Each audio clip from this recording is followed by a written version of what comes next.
going? Yep. Okay. This is an example of a good bedside Esquire report. Miss Jackson?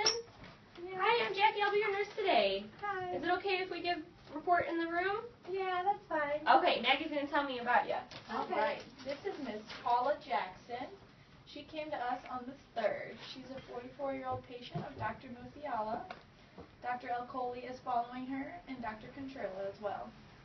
She's allergies to codeine. So she came to us. She presented to Northeast Christian Hospital. She had blood sugars in the 600s, and her anion gap was, let's see, her anion gap was 40, yes.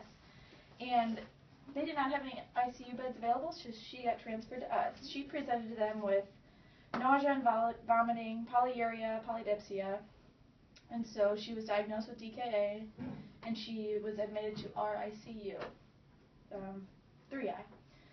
So she was started on insulin drip, and later that day, on the 6th or the 3rd, her gap closed, and she was transferred to 3 East. So she's had quite a run since then. So on the 6th, her anion gap opened up again. Her blood sugars were in the 400s, and her anion gap was 20. So she was transferred to us, and she was started on the insulin drip again. Later that day, her gap closed, so the insulin was stopped, and she was transitioned to sub-Q insulin. On the 7th, her gap opened again to 17, and she was started on the insulin drip. And then her gap closed on the 8th, and she is on sub-Q insulin right now, and her blood sugars have been in the 100s and 200s. Good deal. So, she is a full code, no isolation. Vitals-wise, she's been afebrile, she's sinus rhythm, 70s to 80s. Blood pressure has been a little bit elevated. She's getting metoprolol and lisinopril for that. Okay. Lab-wise, the only remarkable lab is that her tropes have been elevated, and that's why Dr. Contrilla is seeing her. They are, he's thinking it's demand ischemia from the DKA, but they are going to do a stress test in echo to rule out. They did the echo, I'm sorry. The echo was done on the 8th, and her EF was 60%. The stress test will be today on the 10th, and she's been NPO since midnight. All right. No precautions. She's ANO times 4. She gets up ad lib, sinus rhythm, 70s to 80s. Her pulses are 2/2. No edema. Lungs are clear. She's on room air. Positive bowel sounds. Last bowel movement was on the 9th, and it was formed in brown.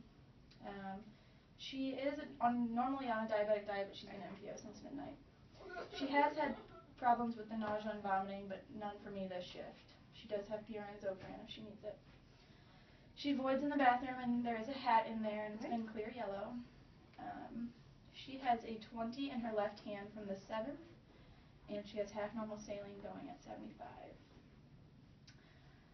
History-wise, she does have a history of pancreatitis, and she sometimes gets the abdominal pain from that, and so she does have PRN morphine if she needs it for pain. Did you give her any last night? I did not have to give her any. Come in. Nursing. We'll be out in just a second. She has no skin issues. So her plan for discharge today, pending the stress test, if everything goes well. And a side note, she wants to be discharged on Lantus.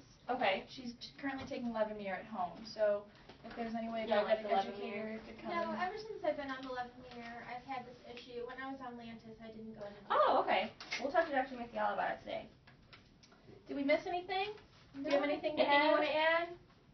No, if I could just get a blanket. Sure. I always want to be a 10, so anything we can do today to make sure you have a 10 out of 10 day. Just let me know, okay? Thank you. I'll let you know as soon as I find out what time they're going to take you for your stress test, okay? Great. All right. Thank you.